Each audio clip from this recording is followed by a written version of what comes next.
4 jours d'enseignement et de prière à l'église évangélique Porte de Vie de Godomain se sont tenus du mercredi 8 au vendredi 10, se refermant le dimanche 12. Ils s'inscrivent dans le cadre du réveil spirituel du mois de novembre dont le thème est « Lazare sort ». Ce fut des moments de révélation avec le prophète François-Xavier Alokpe autour de différents thèmes sur la mort spirituelle et les mystères qui l'entourent. À l'entame du réveil, l'orateur a instruit le peuple de Dieu sur l'impact que peut avoir la mort spirituelle sur une personne. Autour du thème « Délier les bandes de la mort » et en se basant sur les thèses de Jean, chapitre 19, versets 40 à 41 et Jean, chapitre 20, versets 3 à 8, il explique comment les sorciers sèment la mort au sein de la vie d'un homme et présente divers niveaux de la vie du chrétien que le sorcier ne peut atteindre. Il expose plusieurs réalités du monde spirituel et apporte d'emblée des explications sur les astuces des sorciers pour réussir à enrôler un homme dans les bandes de la mort.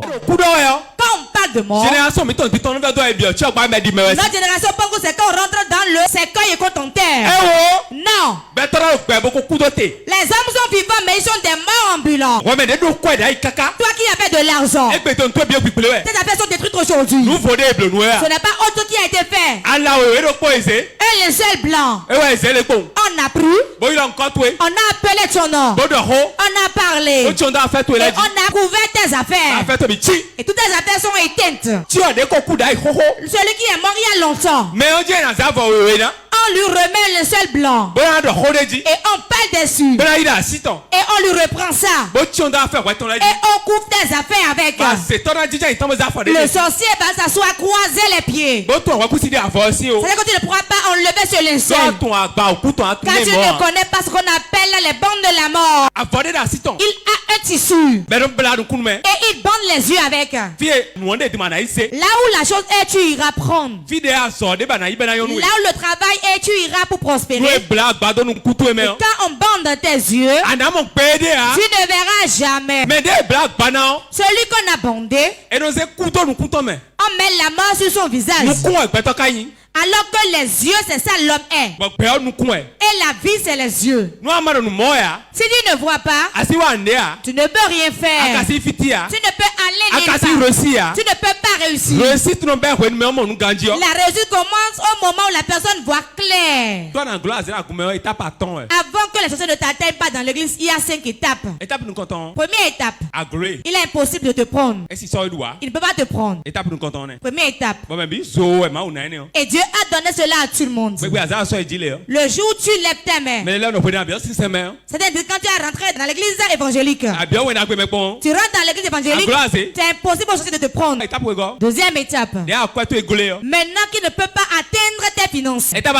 Troisième étape, tu peux être dans l'église et les sorciers vont détruire tes affaires. Tu vas dire j'ai entrepris ceci, cela ne marche pas. Quatrième étape, on est dans l'église, mais il ne peut pas épouser une femme, il ne peut pas se marier, il ne peut pas enfanter. Cinquième étape, il aura malade, mais la maladie ne le tue pas. Le linceul qu'on a pris pour ensevelir le mort, va vous parler un peu de ça. Vous qui aimez porter des pagnes aux morts, ce n'est pas mauvais, c'est bon. Mais le pagne que tu vas prendre pour couvrir un mort, que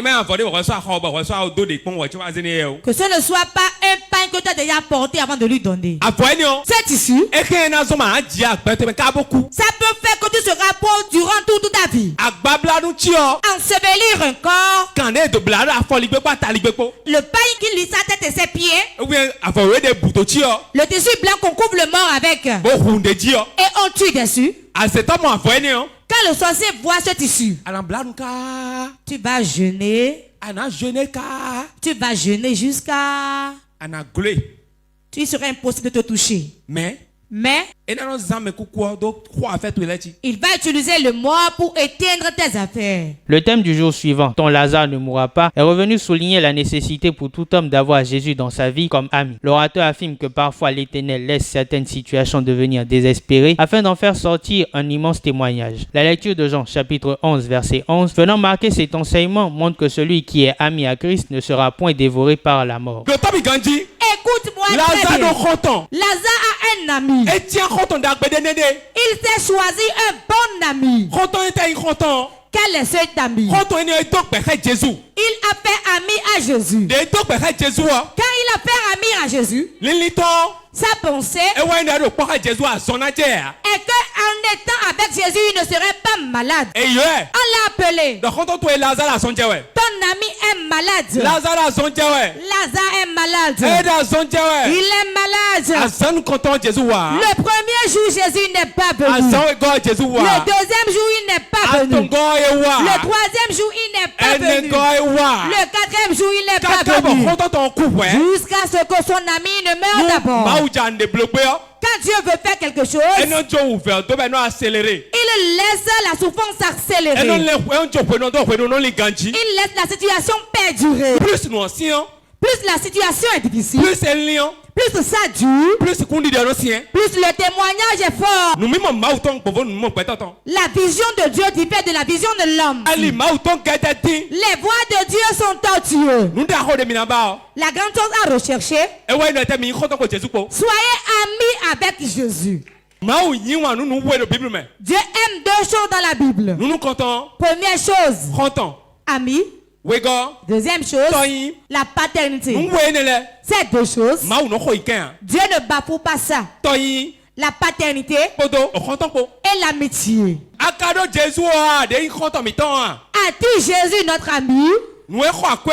C'est ça qui est important. Au troisième jour, l'orateur présente la mort sous un autre aspect. Dans son message intitulé « Je sors de la fosse creusée par l'ennemi », il révèle que la fosse est à l'image de la tombe et quiconque y tombe se retrouve sous la domination de la mort. Dans cet enseignement marqué par la lecture de Psaume chapitre 7, versets 15 à 16 et Proverbes chapitre 26, verset 27, il rappelle aux participants la parole de l'Éternel quant au projet du méchant et aux fosses qu'il creuse. Celui qui tombe dans une fosse, il ne peut pas réussir. L'affaire qui tombe dans une fosse ne prospère pas.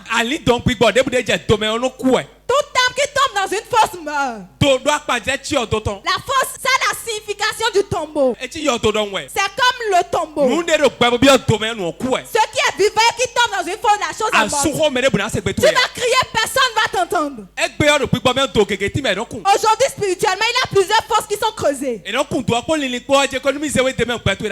creuse la fosse dans l'intention que s'il te met dedans, pour toi est terminé. Il conçoit. Il conçoit du mal. Mais ils enfantent le néant. La grossesse dont ils ont eu, ils sont tombés enceintes et ils désirent ta mort. La grossesse qu'ils ont eue, ce qu'ils désirent pour toi, c'est que tu tombes et que tu meurs. Ce qu'ils désirent, c'est que ton mari te quitte. Ce qu'ils désirent, c'est que tu fasses un accident et que tu meurs. Et maintenant, ils sont enceintes de cela. Mais ils ont enfanté le néant, cela ne s'est pas produit. Le verset dit simplement, ceux qui désirent pour toi, ils ne le verront jamais. Il ouvre une fosse. Il la creuse. C'est deux choses différentes. La fosse était déjà là.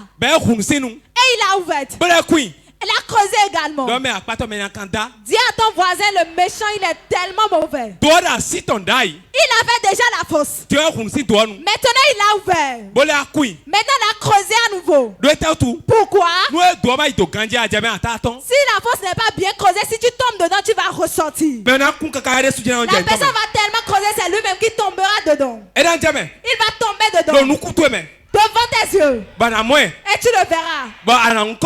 Tu vas mettre le sable sous lui. L'enseignement qui clôture ce programme emporte le thème qui est « Lazare sort ». L'orateur à l'entame revient sur le fait que certaines situations alarmantes sont pour la gloire de Dieu. Il affirme que certaines circonstances exigent du chrétien qu'il gronde, qu'il élève la voix. Il met la lumière au travers de la lecture de Jean chapitre 11 versets 40 à 44 et Luc chapitre 7 versets 13 à 16 sur le sens des actes posés avant et après la résurrection de Lazare, montrant ainsi qu'en Christ se trouve la résurrection et la vie. 4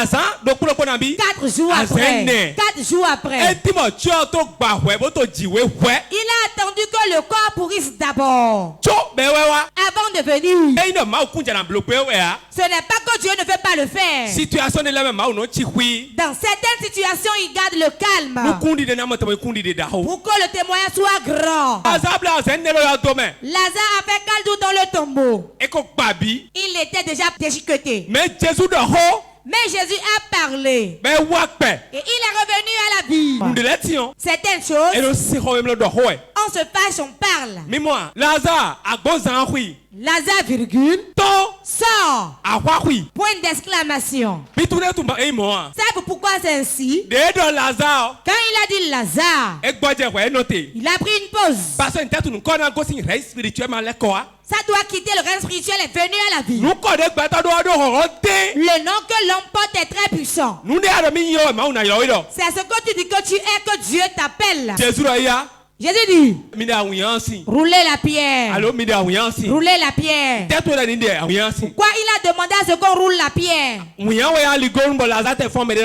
La pierre sera un blocage, même si Lazare revenait à la vie, personne n'allait le voir. Il y a beaucoup de choses que le Seigneur a fait pour vous n'avez pas encore vu parce qu'il y a un blocage là. Écoutez-moi, le fils était mort.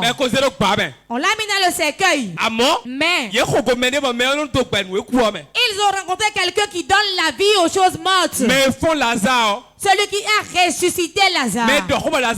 Celui qui a parlé Lazare est revenu à la vie.